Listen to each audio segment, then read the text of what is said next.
There we go. Let me turn that off. There we go. Now we're live on YouTube, live on Cypress Street Radio, and hopefully we've given William enough time to grab our stream and get us on AOC 1. We should be good to go, I think. Let's see. I've got PSAs. I've got the news articles open here. How about you? Yeah, I'm all set and ready to go. So we got about a minute and a half or so before we kick off. Okay, so I guess I'll introduce us, and do you want to start the first story, and then I'll just come in after you? Absolutely. Okay. Cool. All right, it's 8:59. 1 minute to launch. Well, thanks for coming back in, Bruce. You know, I expected you were caught up, so I was prepared.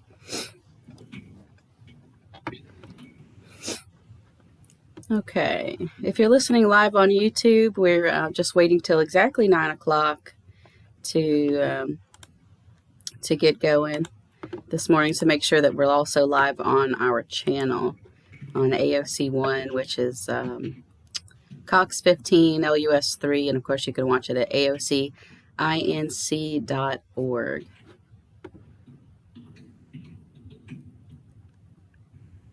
Okay, and I'm hoping that I'm routing my mic correctly and that I'm not going to come in two different places. Actually,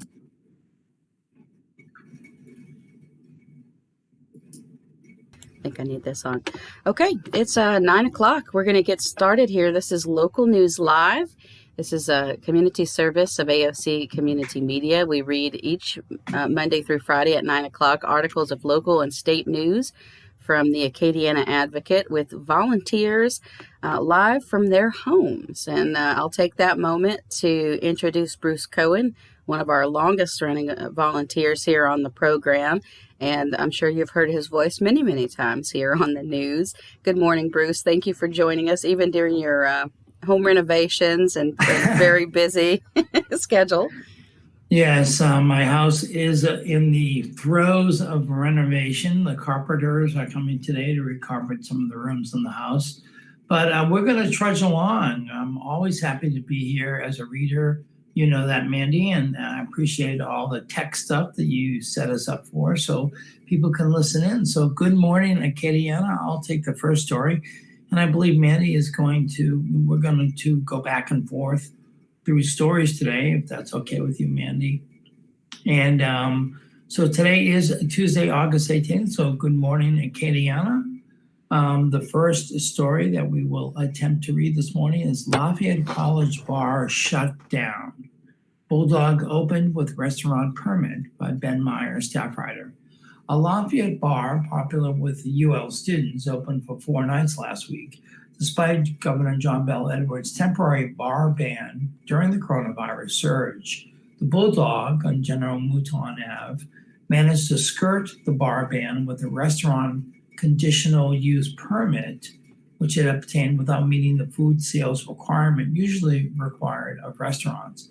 Lafayette Fire Department ordered the Bulldog to close Saturday for violating the state's coronavirus rules, but the owner, Marik Kopasek, said local authorities misunderstood that he was operating as a legal business. I think there's a little bit of a miscommunication, Kopasek said. They are referencing the state order from John Bel Edwards about bars not allowed to be open. We are not a bar at the moment. Edwards ordered the bar ban along with the mask mandate on July 13th amid a coronavirus surge driven by infections among younger people. Edwards' early restrictions allowed bars to open at limited capacity, but the new ban shut them down entirely unless they converted to restaurants with the requisite conditional permits. State law defines restaurants as businesses that make more than half their revenue from food, and for a conditional restaurant permit, applicants must show how they would do so under the state's coronavirus rules. But the Office of Alcohol and Tobacco Control, or ATC, is temporarily setting aside the food sales requirement for some former bars, said ATC Commissioner Ernest Legier. If you were a bar prior to applying for the permit, it would be very difficult for you to show a history of 50% food sales. This is not the route we have chosen to take, Leger said. Edwards' order is effective until at least August 28th. Leger said there will be about 13 restaurant conditional permits before coronavirus and about 3 times as many now.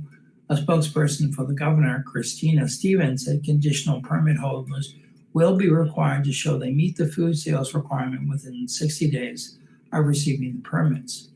What happens next for the Bulldog is uncertain. It could be allowed to reopen after Copasec meets with Lafayette Fire Chief Robert Benoit on Tuesday. Copasec said he is not sure if the Bulldog can meet the restaurant food sales requirement if it reopens. It's going to be very difficult to predict this early on, but that is certainly what we are working towards, Copasec said. Leger said former bars can get food sales exemptions only when their business plans are consistent with restaurants in other ways, such as table service. Patrons can sit at bar areas only when eating, and they are not allowed to congregate in those areas according to the state's rules.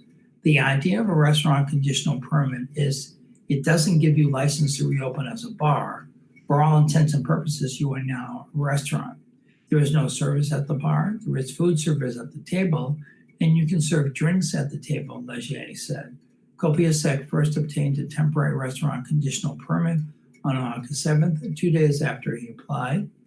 The application consists of 3 questions about business operations, whether the primary purpose is to serve food, whether alcohol is served with meals, and whether food is served during all opening times. Copasec answered yes to all 3 questions, and the Bulldog opened on July 12th with a full kitchen and menu consisting of burgers, tacos, quesadillas, and other standard bar fare.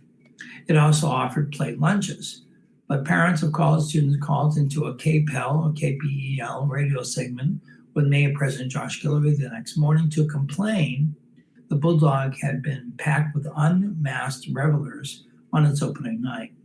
After those complaints on Thursday night, people could be seen entering and leaving the Bulldog without masks.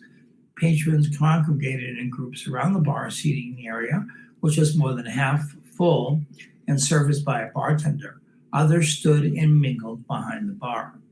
There was a similar scene around 9:45 p.m. Friday, even though a state fire marshal's office inspector visited earlier that evening in response to a complaint. The state inspector who visited shortly after 7 p.m. found no violations of Edwards' coronavirus orders, according to a report. Lafayette fire inspectors showed up later that night after the 11 p.m. closing time, and they too found no violations. The Bulldog was hopping again on Saturday night shortly before 10 p.m., though local fire inspectors showed up soon after and ordered the bar to close. Lafayette Fire Chief Robert Benoit and his Bulldog said the Bulldog was closed for possible Phase 2 violations, but he would not elaborate. Benoit said the Bulldog will be allowed to reopen if Benoit finds that Copasec was not at fault for any violations. Otherwise, Benoit said he would consult with state authorities about next steps. Copasec said he was cited for operating as an illegal bar, as well as violations of the mask order. As for the mask, Copasec noted that people may remove them when eating and drinking. While that is true, business owners must require people to wear them at entry and all other times when not consuming food or beverages according to the order. Copasec also said he was not aware of the order forbids congregating in bar areas. All right, thanks, Bruce. Okay. We're going to move on to our next story this morning. Next story, Mandy. Okay. Lafayette Parish. Let's see. I'm sorry, Mandy. Bruce. I think you couldn't hear me. I'm sorry. I turned off my mic within the meet because I was afraid that I was doubling up. So hopefully I'm not doubling up the voice here. Yeah. But I'm going to move on. Yes, sounds good to me. So I think you're good. Great. Thank you, Bruce. Okay, we'll move on to the next story. Local news, Lafayette Parish, city property values drop. The decline is the first since 1980s oil bust. An article by Claire Taylor. The assessed value of property in the city of Lafayette and Lafayette Parish dropped this year for the first time since the oil industry crash of the 1980s. The taxable value of property in the parish is down 6.6% this year. The taxable value of property in the city is down 4.4%. Lafayette Parish Assessor Conrad Como said at a parish council budget meeting last week. It's the only time taxable property values have dropped since 1988, he said Monday. The result of the drop is that existing property tax millages will generate less money for local government this year unless the city and parish councils act. If they do act, it may mean property owners will pay higher property taxes. The parish council and city council are scheduled to meet in a special session Tuesday evening to consider introducing ordinances that would increase the millages so that they collect the same revenue as last year. When property taxable values drop, Como said, state law allows a taxing body to increase property tax millages so that they bring in the same amount of revenue as the prior year. Parish Council Chairman Kevin Nakan said the parish budget can't absorb a 1% to 2% reduction in property taxes. The parish general fund balance at the end of the fiscal year is expected to contain only $50,000. Nakan requested an ordinance to increase the millages to generate the same tax revenue for the parish as last year. It probably will be introduced in September. Como said Monday commercial property values have been declining since 2015 due to the downturn in the oil field. What's different, he said, is that residential values are staying pretty steady, unlike the 1980s when both residential and commercial values were falling. From 1985 to 1986, the net taxable value in the parish dropped 25.98%, and the city of Lafayette taxable value dropped 23.45%, Como said. Taxable property values continued to fall through 1988, he said, finally recovering to the 1984 levels in 1997. Okay, next story. Yes, sir. Okay, that was pretty That was quick. a short one. That was a short one. This is kind of a state city story. But it involves our area as well. So I thought I had to read this. This public hearing set on city parish budgets. Council also to vote on hiring own attorney by Claire Taylor. Is this the story I want to read? No, I'm sorry. I want to read Governor. There we go. Governor testifies in bar owners lawsuit. This is a story that sort of, it takes place in Lafayette, Acadiana, but it also involves the state as well. This story is by Ken Stickney and Megan Wyatt, staff writers. Governor John Bell Edwards testified Monday afternoon in federal court in Lafayette in favor of keeping intact his mandate to close bars to on-premise consumption. So this connects to the Bulldog story that I read earlier. Edwards took the stand at about 4:30 p.m. in U.S. Western District Judge Robert Summerhays' courtroom. The governor said the reason he chose to testify in the case was to explain his thought process in decision to close bars in Louisiana. I wonder why the case was here in Lafayette, but we'll read on and maybe it will tell us why. It was at the recommendation of a statewide coronavirus task force, as well as the White House task force, that bars closed to the public as confirmed cases, hospitalizations, and percent positivity rose sharply in Louisiana in late June and early July, Edwards said. The recommendation was made for two reasons. Arizona had successfully slowed the spread through closing bars earlier in the summer, and a number of Louisiana cases have been tracked to bars through contact tracers. Other key witnesses who took the stand Monday included some of the Acadiana bar owners who filed the lawsuit against the governor. Their message was unified. It's not their fault the coronavirus cases have increased, and it's not fair that restaurants, casinos, and bars with food permits have been able to reopen or haven't faced closure at all. The bar's owner's attorney, Jimmy Faircloth of Alexandria, had filed suit in Lafayette and Houma to halt the governor's mandate that bars should be closed. Well, there's our answer. That's why he was in Lafayette, because that's where the hearing was set. Summerhays did not issue a ruling Monday and is expected to do so in the coming days. If he decides to issue an injunction, Acadiana bar owners will be able to reopen until a trial can be held on their lawsuit to overturn Edwards coronavirus restrictions against them. U.S. Eastern District Judge Martin Feldman of New Orleans issued a ruling Monday siding with the governor in a companion lawsuit Faircloth filed on behalf of bar owners and the New Orleans and Houma areas. Bar owners there were denied a temporary restraining order against the governor's order last week. Feldman wrote that the bar owners made a strong case but failed to overcome the deference due state officials during this pandemic. The case turns on a classic who decides question, Feldman wrote, as between democratically accountable state officials in a federal court who decides what measures best protect Louisianians during a global pandemic. The answer is state officials. The governor's order applies to bars that make more than 50% of their revenue from selling alcohol, but not to restaurants whose sales of food are greater than 50% of what they sell. In opening statements, Faircloth contended that while the governor's order to close bars appeared to be more reasonable 5 months ago, government statistics that don't provide clear evidence that establishments that are primarily bars are less safe than restaurants that sell alcohol. A bar is a bar, said Faircloth, whether it is in a saloon, restaurant, casino, bowling alley, or elsewhere. By imposing greater restrictions on establishments that are primarily bars, he said, the government was denying them equal protection. Attorney Jim Garner, representing the governor, contended that bars are risky places with younger patrons who wander around the establishment and oftentimes, because of alcohol impairment, don't properly socially distance. Patrons may cozy up and get drunk, he said. In restaurants, patrons tend to sit in one place, which enhances safety. That's not an irrelevant distinction, Garner said. He contended that the government data shows greater outbreaks of COVID-19 and that experts all the way to the White House say bars be closed to protect people during the pandemic. In the Sunday White House report the governor's office received Monday, according to one of the attorneys representing Edwards, Louisiana is identified as being in the red zone for new cases and in the yellow zone for percent positivity.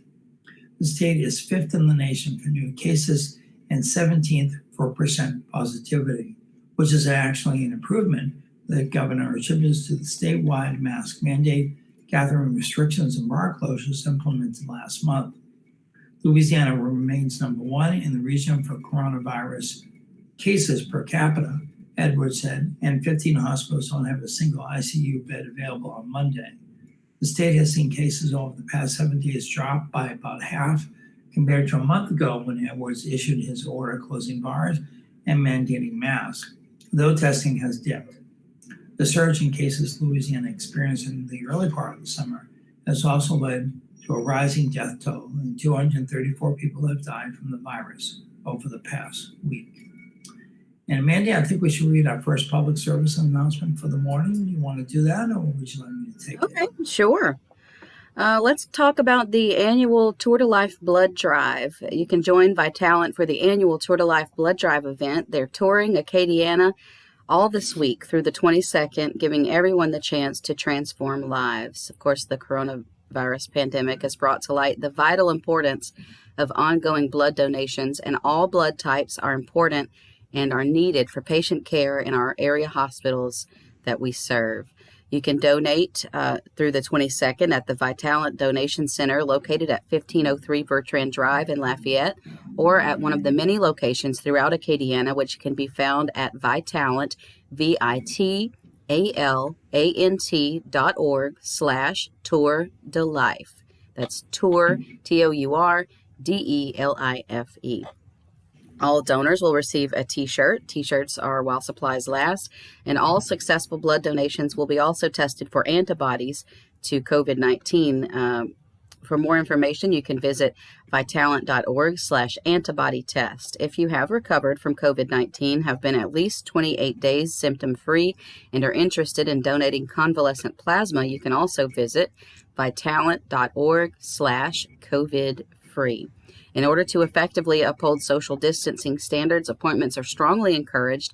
Face coverings are required for all donors and staff, and please come to your donation with a face covering that covers both your nose and mouth. If you want more information, once again, it's Vitalant, VITALANT.org. It's so very important. It is, and I don't know why we have to keep reminding people to keep the mask over their nose. Right. Air comes through there too. Why do we? It blows me away. Okay, one more PSA before we move on to the news, folks. Appreciate you listening to our personal comments as well as the news this morning. This PSA is very close to my heart, and because I am involved with this particular organization, the Festival of Words. We are launching a very unique fundraiser entitled Words for You Zoom Performance, which will be held September 10th from 7 to 9:30-ish. We're talking maybe 7 to 10. We'll see how that goes. In this disconnected, crazy world right now, we invite everyone to create some magic with us. Festival Words is getting to know you. So on September 10th, the Festival Words hosts a presentation of new original works by 45 authors from all over the country, mainly in the Louisiana, South Louisiana, and North Louisiana areas, but also I think we have authors from New York City and from all over the country. So it is a unique event. The event is a culmination of a fundraiser in which the public commissions writers to create personalized poems, stories, and songs. And we are thrilled to have a diversity of authors, from poet laureates to beginners from Lafayette to Church Point to New York City. So come and listen to these one-of-a-kind premium performances on our online cafe. Grab a drink, snacks, cheese board, whatever, and sit back for an evening of fun. Some of the presenters that are appearing in the Words for You fundraiser are Jack Bedell, a former poet laureate for the state of Louisiana, Darrell Barr, another former poet laureate for the state of Louisiana, Dominic Cross, a very well-known journalist in the area, Charles Garrett, Toby Gaspett, who you might know is the head of the Gear Up program, which brings creative writing to middle and high school students, Cornelius Eady, Charles Clydell I Garrett, Valentine Pierce, Donnie Rose, very well established as a poet in the Baton Rouge area, Mona Lisa Saloy, Sandra Soros, Tim Siebels, Tyler Robert Sheldon, Marcus Simone, John Warner Smith, who is our current poet laureate for the state of Louisiana, and many other celebrated authors. So go to the Facebook event page for Words for You. The link to the Zoom Cafe will be available the week of the event, or you can contact Martha Garner at fowmartha@gmail.com, or give her a call, 337-804-2482. Funds raised by Words for You contribute to the 13th Annual Festival of Words. We usually have the word crawl, but because we can't do in mass gatherings this year, we have taken the word crawl and transformed it into the virtual Words for You. The Festival of Words brings established authors from all over the world to Acadiana to give public readings, writing workshops in community centers, public schools during the first week of November, along with drive-by poetry. These funds will help to ensure the continued expansion and success of these programs. This year's festival will be virtual and will feature graphic memorist Robin Ha, award-winning poet Erica Mittner, and Louisiana Poet Laureate John Warner Smith. Okay, back into the news. All right. Thanks, Bruce. A public hearing is set on city-parish budgets. The council also to vote on hiring own attorney. An article by Claire Taylor. Residents will have the opportunity Tuesday, that's tonight, to address the Lafayette City and Parish Councils about items included in or left out of the 2021 budget, including pay raises in the mayor-president's office and increased funding for the jail, as well as layoffs and cuts to parks and recreation, the Hyman Performing Arts Center, the Lafayette Science Museum, and the Acadiana Nature Station. The city and parish councils will meet together following the parish council meeting, which begins at 5 p.m. Tuesday, conducting a public hearing on the proposed budget for the fiscal year that begins November 1st and ends October 31st, 2021.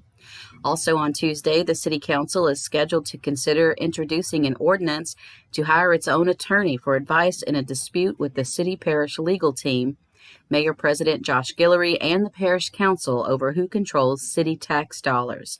The dispute surfaced in recent weeks as the councils reviewed and suggested changes to the 2020-21 budget proposed by Guillory. The city parish attorneys, who are supposed to represent the mayor-president and both councils, are hired by the mayor-president.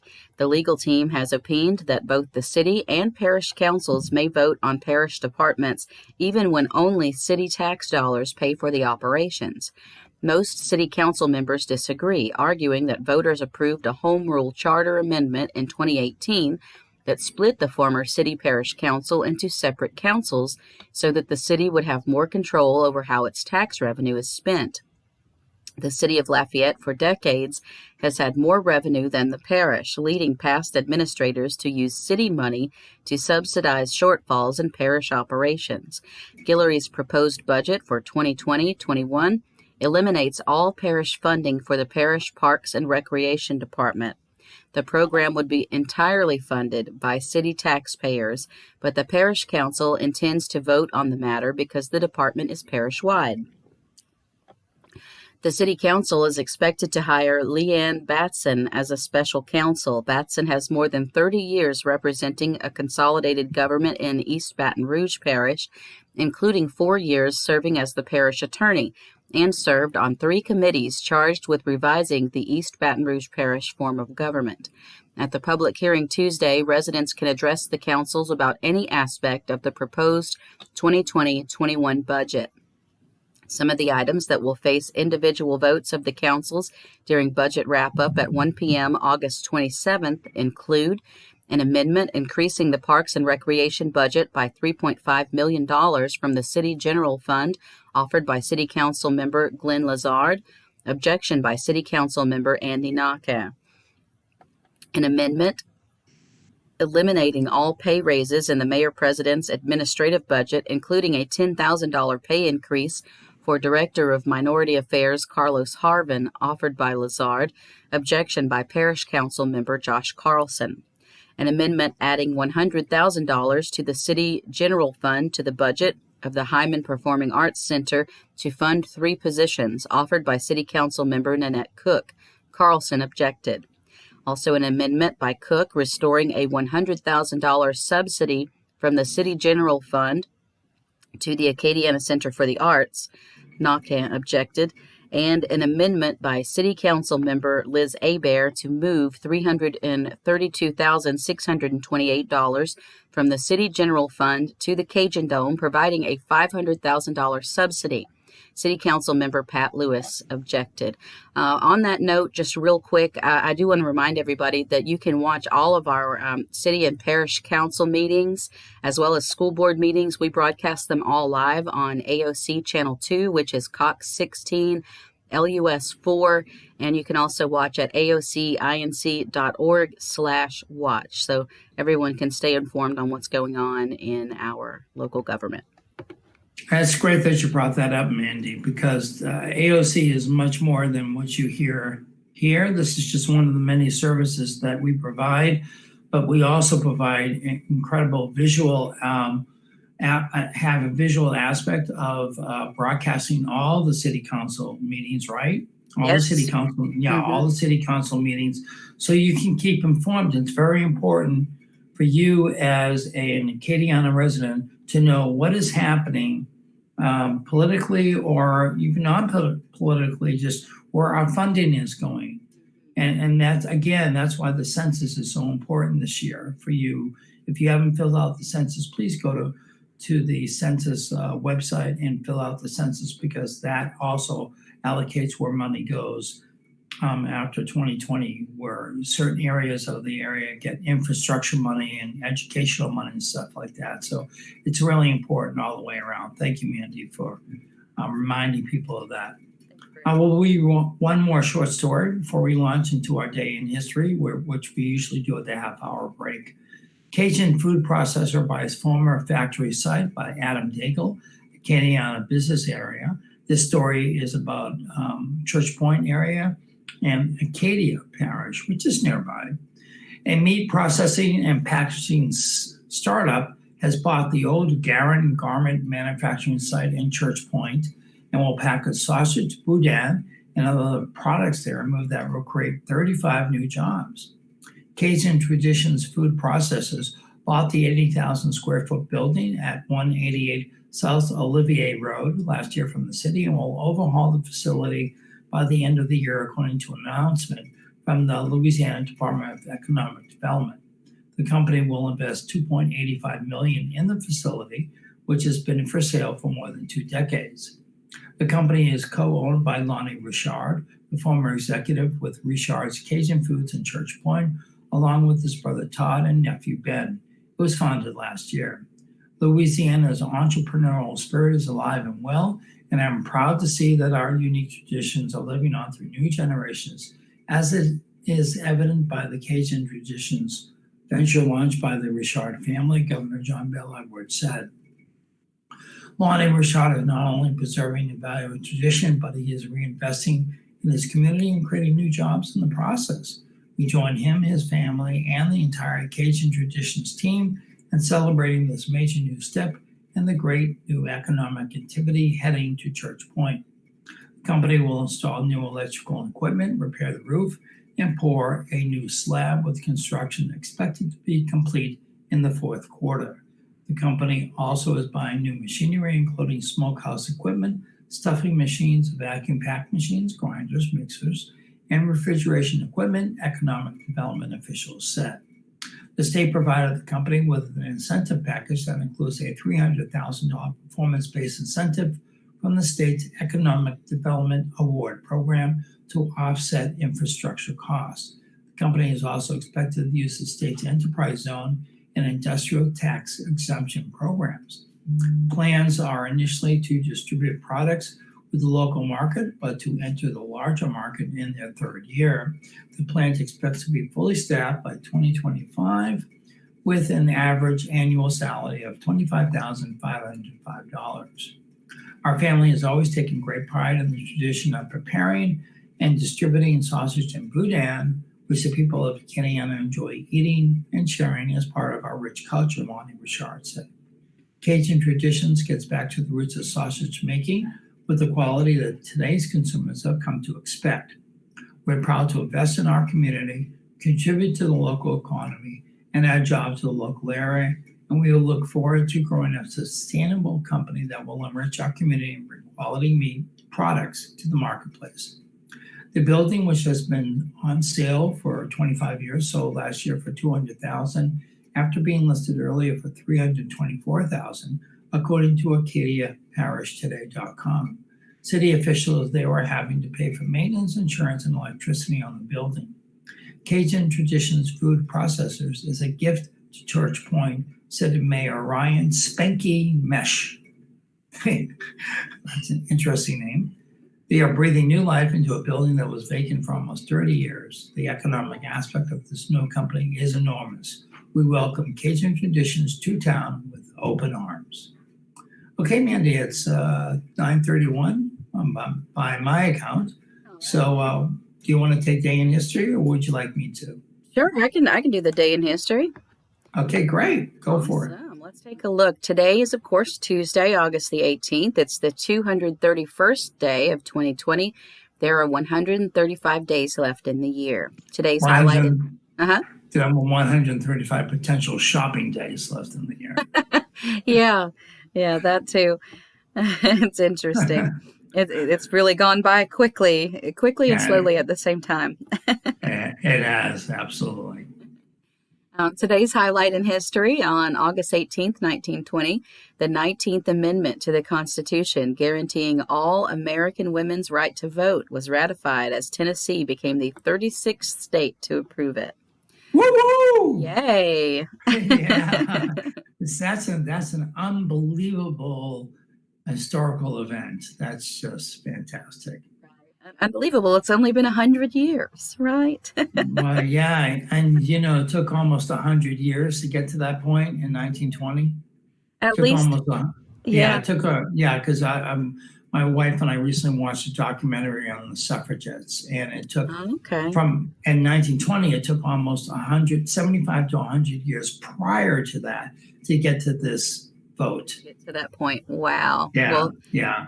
that's amazing. Well, thank you for all those wonderful women who fought so hard for that. Yeah, they did. Mm-hmm. Let's take a look at some more things that happened on this date. A little bit further back in 1587, Virginia Dare became the first child of English parents to be born in present-day America on what is now Roanoke Island in North Carolina. However, the Roanoke colony ended up mysteriously disappearing. In 1838, the first marine expedition sponsored by the U.S. government set sail from Hampton Roads, Virginia. The crews traveled the South Pacific Ocean, gathering scientific information. In 1846, during the Mexican-American War, U.S. forces led by General Stephen W. Kearny occupied Santa Fe in present-day New Mexico. In 1894, Congress established the Bureau of Immigration. In 1914, President Woodrow Wilson issued his Proclamation of Neutrality, aimed at keeping the United States out of World War I. In 1963, James Meredith became the first black student to graduate from the University of Mississippi. In 1969, the Woodstock Music and Art Fair in Bethel, New York, wound to a close after 3 nights with a mid-morning set by Jimi Hendrix. In 1993, a judge in Sarasota, Florida, ruled that Kimberly Mays, the 14-year-old girl who had been switched at birth with another baby, never again see her biological parents, Ernest and Regina Twigg, in accordance with her stated wishes. However, Kimberly later moved in with the Twiggs.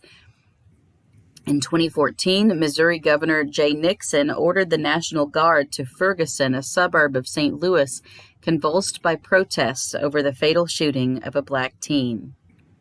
10 years ago today, General Motors filed the first batch of paperwork to sell stock to the public again, a significant step toward shedding U.S. government ownership a year after the automaker had filed for bankruptcy. 5 years ago, the Food and Drug Administration approved Adyi, the world's first prescription drug designed to boost sexual desire in women. 1 year ago today, Kathleen Blanco, who became Louisiana's first female governor, only to see her political career derailed by the devastation of Hurricane Katrina, died in hospice care in Lafayette, Louisiana at the age of 76. She'd struggled for years with cancer. Today's birthdays, I'm just going to grab a few here. Former First Lady Rosalind Carter is 93. Movie director Roman Polanski is 87 today. Olympic gold medal decathlete Rafer Johnson is 85. Actor-director Robert Redford is 84. My goodness. Oh my God, wow. I did not 84. realize. Wow. Go, Robert. Happy birthday. Yeah, he still looks great. The last I saw him, too. So, actor Henry G. Sanders is 78. Actor-comedian Martin Mull is 77. Rhythm and blues singer. Oh, yeah? Yeah, one of my faves. Martin Mull. Okay, I'm not aware of him. I'll have to check him out. Rhythm and blues singer Sarah Dash of LaBelle turns 75 today. Rock musician Dennis Elliott turns 70. Country singer Jamie O'Hara is also 70 today. Comedian Elaine Boozler is 68. Country singer Steve Wilkinson of the Wilkinsons is 65. Actor Dennis Leary is 63. Actor Madeline Stowe is 62. Former Treasury Secretary Timothy Geithner is 59. ABC News reporter Bob Woodruff is 59. The former president of Mexico, Felipe Calderon, is 58. Bluegrass musician Jimmy Mattingly is 58 today as well. Actor Adam Stork is 58. Actor Cred Bierko is 56. Rock singer-musician Zach Malloy of the Nixons is 52 today. Also, rock singer and hip-hop artist Everlast is 51. Rapper Masta Killa of Wu-Tang Clan is 51 today. Actor Christian Slater is 51. Also 51 is actor Edward Norton. Actor Malcolm Jamal Warner is 50. Actor Caitlin Olsen is 45. Actor director Haji is 44 today. Rock musician Dirk Lance is also 44. Actor musician Andy Samberg of Saturday Night Live is 42 today. Country musician Brad Tersey of Old Dominion is 41. Actor Mika Burim is 33.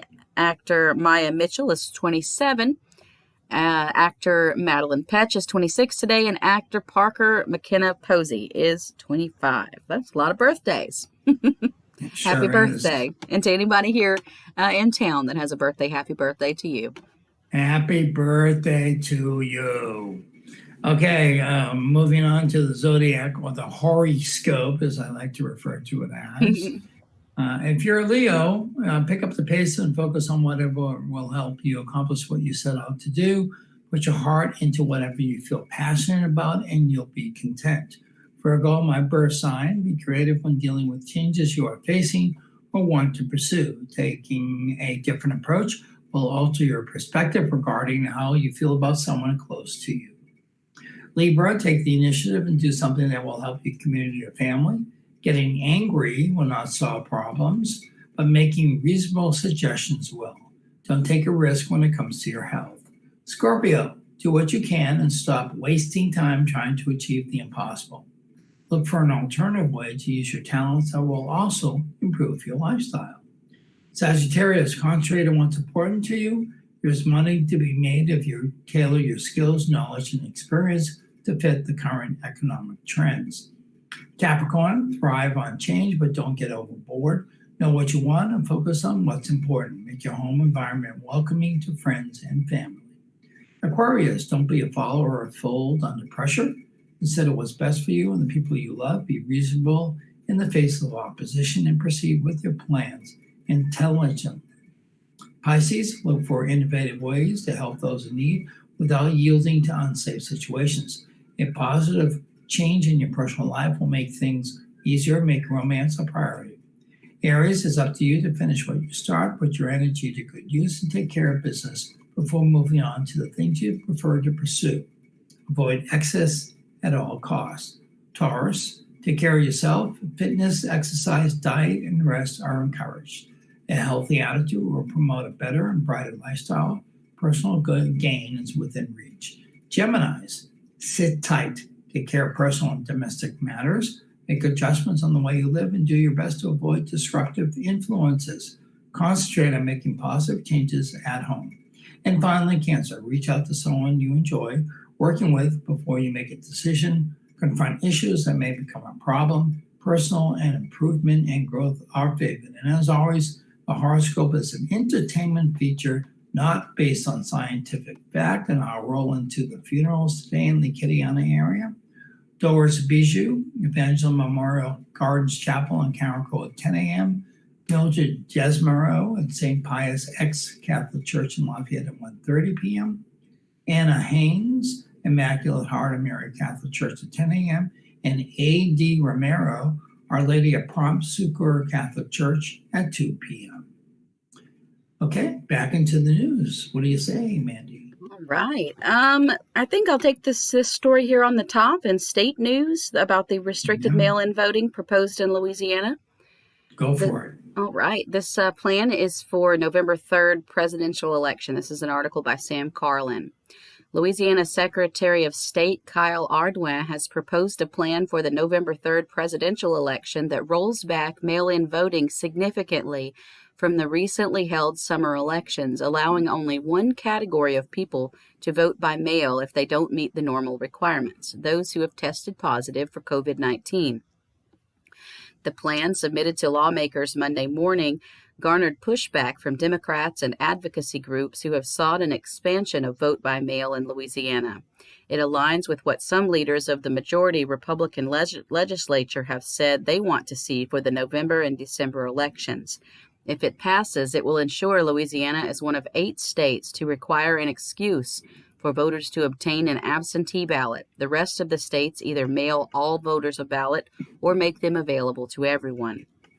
A major expansion of our absentee ballot program in such a short time frame would be nearly impossible, would exacerbate voter confusion, and would further strain an already stressed election system in terms of human, physical, and technical resources, Ardwan wrote in the plan. He also pointed to issues with the U.S. Postal Service. Ardwan revealed his proposal as a national mail slowdown at the U.S. Postal Service continues to stoke worries that the agency will not be able to handle what is sure to be a surge of mail ballots this November.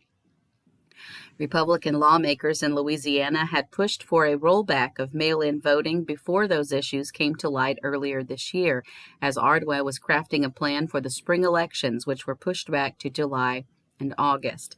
Initially, Ardwan proposed allowing several categories of people to obtain mail ballots, including those who are 60 or older, those who are unable to appear in public due to concern about the virus, or those caring for a child or grandchild whose school is closed. After taking heat from his own party for that plan, Ardwan revised it to get it through the state legislature, which by law must approve the plan. The elections then went forward under a plan where people could obtain a mail-in ballot if they had a serious medical condition, were advised to self-quarantine by a health provider, were experiencing symptoms of COVID-19, or were caring for someone told to quarantine, among others. If the plan submitted Monday passes the legislature and is approved by Democratic Governor John Bel Edwards, all of those reasons will go away. Only people who have tested positive will be able to get absentee ballots, along with those who are already allowed. State law already provides access to mail-in ballots to people 65 or older, those who will be temporarily outside the state, and students attending school in another area, among others. It's likely Louisiana will still see an increase in mail-in voting from normal elections regardless. Before this year, the largest share of voters casting an absentee ballot was 4%. In the summer elections, 19% of voters cast a ballot by mail. But according to the new election plan, only 2% of those ballots were from voters who used the COVID-19 reasons. That means people who are already allowed to vote by mail, particularly voters older than 65, used mail-in voting at a much higher rate. Louisiana continues to have some of the most restrictive voting options in the country during the COVID crisis. Why? Said State Representative Mandy Landry, a New Orleans Democrat who has advocated an expansion of absentee voting. It says a lot that the secretary would release a 22-page plan the day before public comments are due that is a rollback of voting options from the summer elections. Representative Sam Jenkins, the Shreveport-based head of the House Democratic Caucus, said the plan should not roll back voting by mail for those directly and indirectly affected by COVID. He said the plan should address people with a family member who has tested positive or who are at higher risk from the virus. The House and Governmental Affairs Committee will take up the plan Wednesday, and the Senate and Governmental Affairs Committee will consider it on Thursday. Both committees have Republican majorities. Slidell State Senator Sharon Hewitt, chair of that Senate committee and head of the Senate GOP caucus, said she thinks there are a lot of good things in the plan and noted the state was in a stay-at-home order the last time an emergency plan was introduced. Now the state is in phase 2 of reopening, and people at higher risk from the virus have ways to manage their risk, she said. I think the best way to ensure your vote counts is to vote in person. That is the most secure way to make sure your vote counts, Hewitt said. Whenever you're depending on the mail, there are a lot of opportunities for mistakes to be made. Ardwan's election plan also allows local election officials to offer curbside drop-off of absentee ballots after early voting ends, a practice that could alleviate some issues associated with the Postal Service. People dropping off a ballot will be required to show identification, and if they are dropping off a ballot for another voter, they have to complete a certification statement. The November 3rd presidential election would also have a 10-day early voting period under the plan. That's 3 days more than the typical election, but represents a rollback of early voting from the summer election, when voters had almost 2 weeks. Ardwan's plan said registration deadlines prevented him from expanding it more. Edwards' office said the governor was reviewing the plan and pointed to his comments last week, where he called the previous emergency plan for the summer elections a test run that was successful. It would be my hope and expectation that the plan the Secretary of State proffers to me and to the legislature would look substantially similar to the one we just executed, Edwards said. Many Republican state lawmakers voted against Ardoin's revised plan for the summer elections because it allowed some mail-in ballots even after it rolled them back. Since then, President Donald Trump, whose positions are often echoed in Louisiana's state capitol, has ramped up his rhetoric against mail-in voting. Trump even recently acknowledged he is starving the U.S. Postal Service of money to make it harder to process a surge in mail-in ballots, the Associated Press reported. Election experts and studies have repeatedly shown the risk of fraud, including with mail-in ballots, is extremely low. But Postal Service problems have raised worries the agency won't be able to deliver all the ballots on time in November. Mail service has slowed in Louisiana as union representatives say mail processing machines were removed in New Orleans and staffing levels are wearing thin because of the pandemic. Advocacy groups sued Ardoin and Edwards over the summer election plan because they claimed it didn't go far enough to let people vote by mail amid the pandemic, but it was shot down in court. Groups sued again recently over the lack of an emergency plan for the November election. Louisiana is one of only 8 states that require an excuse for voters to access mail-in ballots, according to the New York Times. Another 33 states, representing 55% of voters, have absentee voting for all voters, and another 9 states mail ballots to all voters. Okay, we only have a couple more stories. We have one state story and then a sports story, and then that about wraps it up, Mandy. So I'll take this last news story. Arkansas company sued over workers at Louisiana sugarcane farms. Seasonal labor is shortchanged, group says, by David J. Mitchell, staff writer for the Advocate. A civil rights group has accused an Arkansas company that annually uses a federal program to supply foreign guest workers to Louisiana sugarcane farms of rampant wage theft since 2016. Lawyers with the Southern Poverty Law Center claim in a lawsuit that Lowry Farms Incorporated employed a variety of schemes to shift its business costs and also underpay more than 2,000 seasonal Mexican workers, so they often receive less than the federal minimum wage of $7.25 an hour. Lowry Farms is using the guest worker program to exploit workers by grossly underpaying them and forcing them to work under unacceptable and unfair conditions. And Janet Hernandez Anderson, the Sentence Immigrant Justice Project senior supervisory attorney, said in a statement, the systematic failure to protect guest workers from the abuse the program enables and ignores must end. The lawsuit, filed August 6th in the U.S. District Court in El Dorado, Arkansas, also accuses Lowry Farms of failing to provide promised reimbursement to the workers for transportation and lodging to get from Mexico to Louisiana, and for their visa applications and border crossing fees, including one that cost $6. After the workers arrived in Louisiana, Lowry undercut their work hours and then failed to provide for their transportation and lodging for the trip home to Mexico, cutting into their last paycheck, the lawsuit alleges. No Louisiana farm or farmers are identified as defendants in the suit. Only Lowry Farms of Hermitage, Arkansas, and its owner, Michael Clayton Lowry. In 2019, farms where the Lowry farm workers planted stretched across a swath of South and Central Louisiana, including areas on the fringes of Baton Rouge and Lafayette federal worker application show. The suit seeks class action status and names 2 of the workers as the plaintiffs, Bernabe Antonio Benito and Jesus Jimenez Martinez. Both men are Mexican nationals who left their homes and families to work in Louisiana during the sugar cane planting season. Lowry Farms brought in temporary workers for the hand planting of sugar cane between mid-July and mid-October each year from 2016 to 2019 under a federal program designed to help fill seasonal demands in agriculture, the lawsuit notes. Between 2016 and 2019, foreign guest workers using H-2A were supposed to collect between $12.09 and $12.46 per hour after transportation and subsistence costs are included with their hourly wages.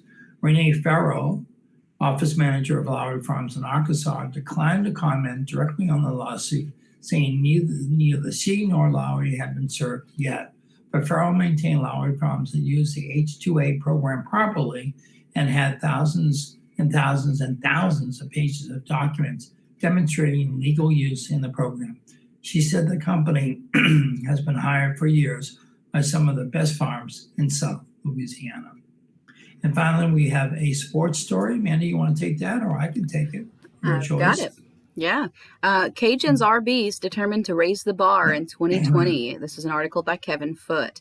It'd be hard to find anyone on the UL Ragin Cajuns to admit they're worried about the team's running back core. Senior quarterback Levi Lewis, for one, certainly isn't. I don't have to worry about those guys, Trey Ragas, Elijah Mitchell, keeping their focus, Lewis said. It's their senior year. Those guys are ready to roll. The other teams, they'll have a lot to worry about, and even with TJ Wisham and Chris Smith, we're ready. In helping UL achieve a historic 11-3 season a year ago, the running game finished 2019 ranked 6th nationally in yards rushing, 3,604, 3rd in yards per rush at 6.28, and 3rd in rushing touchdowns with 42. Listen to senior bruising back Trey Ragas, and the goal is for the unit to get even better in 2020, even with the loss of Tampa Bay's 7th-round draft pick, Raymond Calais. Most definitely, said Ragas, who ran for 820 yards and 11 scores last fall.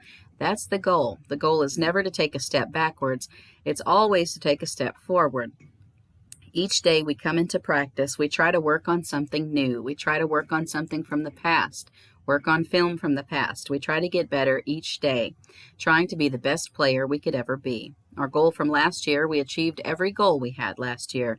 Now we've got bigger goals. It's up to us to go catch them.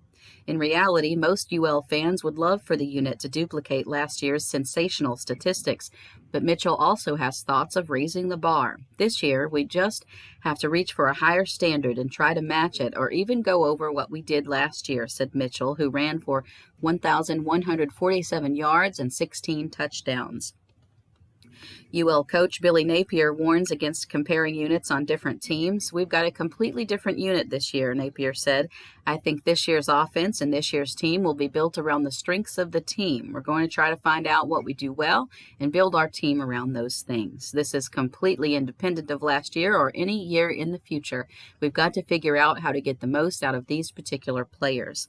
Among the reasons some believe this year's running back crew could equal or surpass last year's team is speedy redshirt sophomore Chris Smith, who hopes to fill the shoes left by Calais' departure. We've been very pleased with Chris, Napier said. He's been very patient as a player. It's his time. He's got to make the most of that and capitalize on his opportunity. Well, we wish the Cajuns well this year in their season. I think I'm going to go ahead and wrap up that story there. It's just a continuation on that of being excited about their running backs in the new season. And I think we're just about run out of time here this morning for our news program, but we're so grateful that you've tuned in and joined us. Thank you, Bruce, for again, stepping up to help us read the news as always. Yeah, well, the carpet installers aren't here yet, so we're in good shape. Awesome. So as always, folks, this is a service that we have available every morning, Monday through Friday, from 9 a.m. to 10 a.m. For our visually impaired and for our community of people out there in Acadiana who don't have access to the news or the news cycle. We're more than happy to bring you the stories from today's Acadiana Advocate. And we appreciate you tuning in as always. Any last words of encouragement for today there, Mandy? Just, stay safe out there. That's about all I can say. Thanks for tuning in. Don't forget about the council meetings tonight on AOC2. You can start that at 5 o'clock. I think that's the only thing big and important is staying safe, staying informed. Right. And I always say, stay smart, be smart, wear your mask. Come on, guys and Over your gals. nose too, remember. Yeah, over your nose and your mouth. I don't know why we have to say that, but I do see it out there as well. If you're going to go out in the public to people that you have not been quarantined with, that you know will not test negative or will not test positive for COVID-19, just stay smart. Be smart, folks. Wear your mask, cover your nose and mouth. If you're feeling sick, stay at home. Wait for the sickness to hopefully, get out of your system. If it's a small bug or if it's COVID-19, go get tested. Testing is still available. And just be smart about it, guys and gals. We need to get through this together. It's really important. Okay?